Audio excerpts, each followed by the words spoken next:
Breaking news చూస్తున్నారు. నెల్లూరు జిల్లాలో మరో ఘోరం చోటు చేసుకుంది. మహిళను బలి తీసుకుంది వివాహేతర సంబంధం.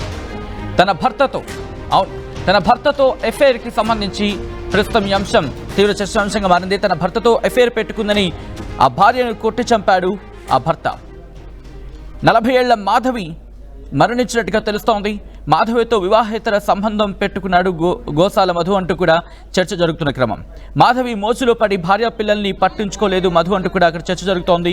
నిన్న రాత్రి మాధవి ఇంటికి వెళ్లి గొడవ చేశాడు మధు భార్య బంధువులు కూడా గొడవ చేసిన పరిస్థితి అంటూ కూడా చర్చ జరుగుతున్న క్రమం.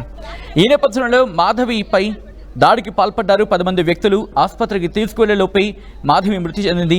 నిందితులపై కఠిన చర్యలు తీసుకోవాలని స్థానికులు డిమాండ్ చేస్తున్నారు.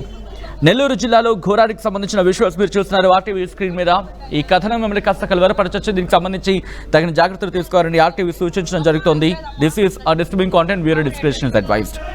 నెల్లూరు జిల్లాలో మరో ఘోరం చోటు చేసుకుంది. మహిళను బలి తీసుకుంది వివాహేతర సంబంధం.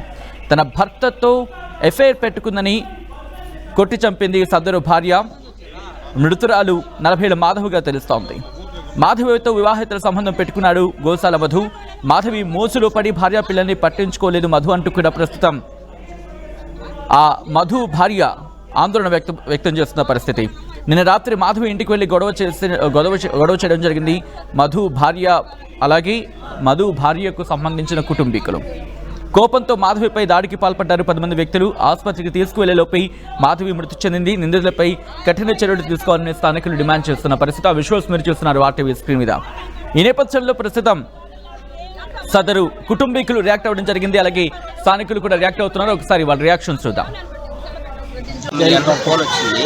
నేను కాలేజీలో ఉన్నప్పుడు హాస్టల్లో ఉంటాను. రోజు ఫోన్ చేసేలేకి ఇట్లా గొడవ జరిగిందని చెప్పేలేకి నేను పొద్దున్నే వచ్చాను. మా ఫ్రెండ్ బైక్ తీసుకొని వచ్చేలోపే ఇంట్లో తలుపులు తీసుకుంది. ఎవరు లేరని చెప్పి నార్మల్గా కొనుక్కొని ఉండేలేకి నేను పోయి లేపా. 10 నిమిషాల తర్వాత లేపేలేకి ఇంకా ఉలుకు పలుకు ఏం లేకుండా పడిపోయి ఉంది. అప్పుడే మా అమ్మ వాళ్ళని పిలిచి ఇట్లా హాస్పిటల్లో తీసుకొచ్చాను. నాకు ఇప్పుడు న్యాయం జరగాలి. వాళ్ళ మీద కేసు పెట్టి వాడిని తగిలింది ఏదో ఒకటి చేయాల్సింది. ఎవరు వాళ్ళు?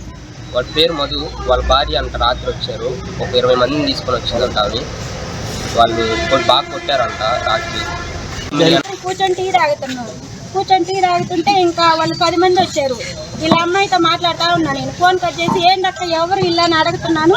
ఇంకా ఆమె పట్టుకొని జుట్టు 10 మంది ఇంకా బట్టేసుకొని వంగదీసి ఇంకా దమ్మాగుమ్మ ఇంకా మాట్లేదు పలుకులేదు. నేను అడ్డం చేసిన నా కొడుకు అడ్డం చేసిన ఎవరు అడ్డం చేసినా అలివి కాలేదు సార్. వాళ్ళే కొట్టారు. అందరూ ఉన్నారు మా ఇళ్ళ పక్కన అందరూ చూస్తానే ఉన్నారు. పట్టుకొని ఓన కొట్టేసి అసలు ఆమె చచ్చే తెలియదు.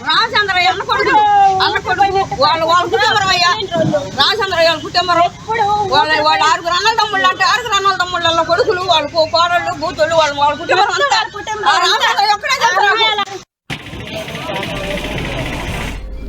ఇదే అంశానికి సంబంధించి మరింత సమాచారం మా ప్రతినిధి గయాజ్ అందిస్తారు. గయాజ్, ప్రస్తుతం ఈ కేసుకు సంబంధించి ఇన్వెస్టిగేషన్ ఎంతవరకు వచ్చింది?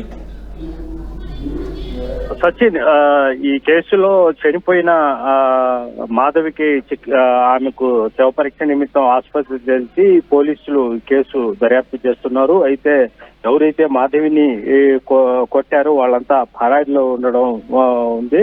అయితే ప్రధానంగా నెల్లూరు జిల్లాలోని కలిగిరి మండల కేంద్రంలో మధు అనే వ్యక్తికి అదే గ్రామానికి చెందిన మాధవితో వివాహేతర సంబంధం ఏర్పడి ఉంది. అయితే మధుకి గతంలో వాళ్ళ బంధువుల అమ్మాయికే పెళ్లి చేశారు. అయితే కొంతకాలం వాళ్ళ సంసారం సాక్షిగానే సాగింది. తర్వాత మధు గత 3-4 సంవత్సరాల నుంచి మాధవితో వివాహేతర సంబంధం పెట్టుకొని ఎప్పుడు మాధవి ఇంటి వద్దే మాధవితోనే ఉండడం జరిగింది.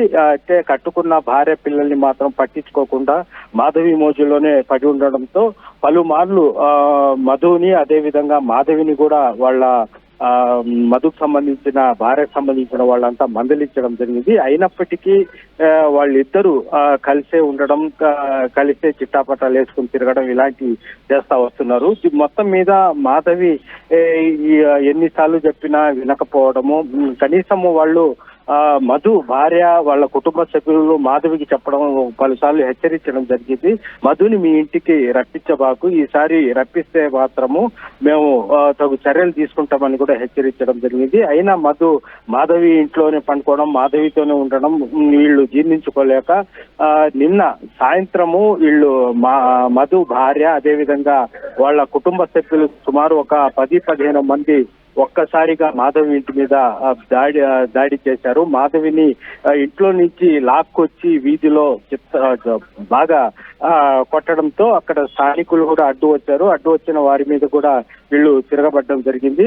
అయితే వీళ్ళు కొట్టిన తర్వాత ఆ కాలనీ వాసులు మొత్తం వీళ్లకు మీరు ఎందుకు కొడుతున్నది అని చేసిన తర్వాత అక్కడి నుంచి వెళ్ళిపోయారు. అప్పుడు స్పృహ తప్పి పడిపోవడం జరిగింది. ఈమెని చికిత్స నిమిత్తం ఆసుపత్రికి తరలించారు. అప్పటికే చనిపోయిందని కూడా వైద్యులు చెప్పడం జరిగింది. దీని మీద అయితే వాళ్ళ ఎవరైతే చనిపోయిన మాధవి బంధువులు అదేవిధంగా కుమారుడు మొత్తం వాళ్ళు కొట్టడం వల్లే మాధవి చనిపోయింది, వాళ్ళ మీద చర్య తీసుకోవాలంటూ ఆందోళనకు దిగడం జరిగింది. పోలీసులు వాళ్ళ కోసం ఎవరైతే దాడి చేశారో వాళ్ళ కోసం గాలింపు చర్యలు చేపడుతున్నారు. ఇంతవరకు 2 మాత్రమే దొరికినట్లు మనకు సమాచారం. ఇంకా 8 మంది ఈ దాడి కేసులో ఉన్నట్లు కూడా పోలీసులు చెప్తున్నారు. Sachin. Right guys, thanks for the update. మొత్తంగా అయితే మాత్రం నెల్లూరు జిల్లాలో మరో ఘోరం చోటు చేసుకుంది. ఆ ఘోరానికి సంబంధించిన ఆ విజువల్స్ మీరు చూస్తున్నారు ఆర్టీవీ స్క్రీన్ మీద. మహిళను బలి తీసుకుంది వివాహేతర సంబంధం. తన భర్తతో ఎఫ్ఐఆర్ పెట్టుకుందని కొట్టి చంపింది ఓ భార్య. 40 ఏళ్ల మాధవిని ఆ కుటుంబం దాడి చేసి చంపిందని కూడా ప్రస్తుతం అక్కడ ఆరోపణ వినిపిస్తోంది. మాధవితో వివాహేతర సంబంధం పెట్టుకున్నాడు గోసాల మధు. మాధవి మోజులో పడి భార్యా పిల్లల్ని పట్టించుకోలేదు మధు. నిన్న రాత్రి మాధవి ఇంటికి వెళ్లి గొడవ చేయడం జరిగింది. మధు భార్య కుటుంబీకులు కోపంతో మాధవిపై దాడికి పాల్పడ్డారు 10 మంది కుటుంబ సభ్యులు. ఆసుపత్రికి తీసుకువెళ్లేలోపే మాధవి మృతి చెందినట్టుగా తెలుస్తోంది. నిందితులపై కఠిన చర్యలు తీసుకోవాలని స్థానికులు డిమాండ్ చేస్తున్నారు.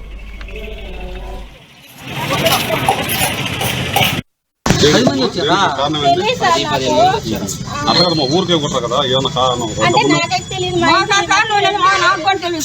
నాకు ఉంటే మాత్రం